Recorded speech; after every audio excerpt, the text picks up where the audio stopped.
songs and the music that I really like to hear have always been based on real strong melodies and real strong chord structures and interesting things. And so I guess I just went with my heart on that, and that's sort of what I'm known for now is that kind of music.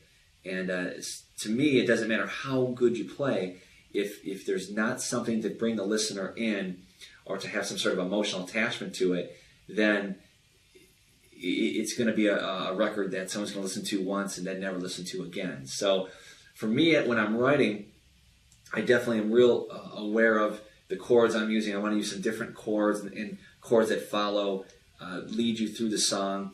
But the most important thing is always going to be the melody. And so I really started utilizing this technique on the record Sing, aptly titled simply because I would sing the melodies, not sing because I sing terrible, but I would more hum the melodies.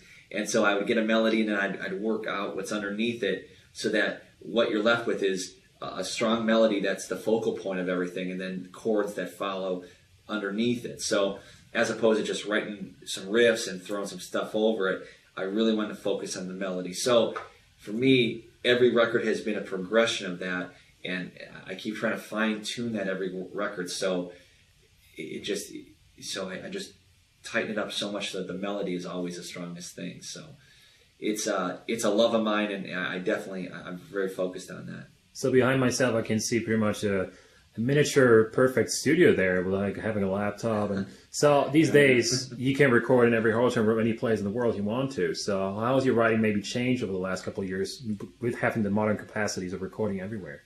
I'll tell you, on this tour, I've become obsessed with writing because in Europe, I've been so inspired by like the architecture and just being on the road. And when I'm on the road, I have a whole different mentality. I'm really relaxed and open and creative. So in fact, driving here from Cologne to Frankfurt today, I was rearranging and I was writing music on my laptop even coming here. So, what has been happening is I'll do the show and I'll race back to the hotel to write or record, go to bed, get up.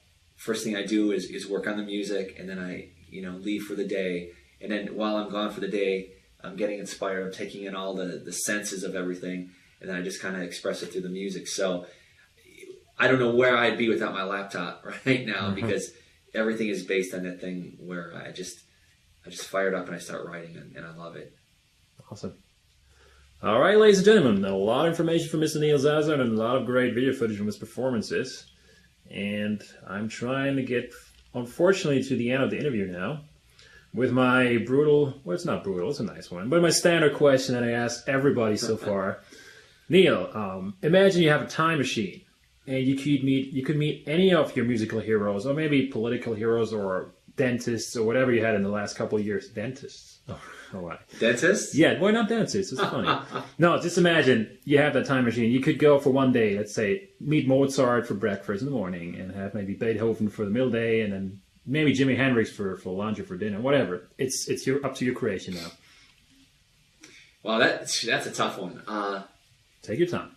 I don't know if I could say one person, but Mozart, Beethoven, Paganini would be interesting. I think that would be great. Hendrix, like you said, would be great. I think I would probably stay in the musical realm. I think different time periods would be interesting to go to. So to see what it's like in the 1400s, and then maybe in the 1700s. So I'd have to think about that, but that's my quick, easy answer right now. I know Steve said, Steve I, we're from JemFest. Steve I, hey, what are you doing, Steve? What's up, Steve? He said he wants to be a fly on the wall at the crucifixion of Christ. Now that's a good answer. So what would you want to be? What's the most clouded mystique event of the history that you want to get solved and know what really happened there? I think it's just because I've been on tour, but I really would like to have a better understanding of the whole of World War II, of what happened throughout Europe. And, as I go in every country, I ask, so this place was bombed, and what happened with this? And I think it's just a fascinating time in that, how could that happen, and what was in people's minds. So even though it's only, 60-something years away from where we are today, I think it still would be interesting to see all that happen and see how it happened so it could never happen again, Sure. That's a great answer. All right, so it's time for the last one, which is just let me know what's up next on your schedule and maybe some projects you're working on, or when can we expect the next Neil Zaza Solo CD? I got a lot going on now. I'm going to be releasing when I get home. It's called Rewind. It's a best of collection. It's a double CD set with some of the favorite songs on one disc, and then on the other disc, some live demos, outtakes. So it's going to be like a retrospective set. It's going to be cool. Then after that, we have Rewind, the DVD coming out. So all old footage from that I've collected over the years from fans that we're going to put together. Should be about a 2-hour collection of like all old songs to the modern day. Maybe even something off of this tour will make it on it.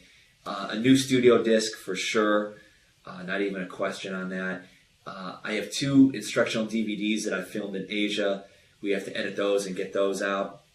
And then we also filmed One Silent Night the last December. The Christmas show. Yeah, the Christmas show.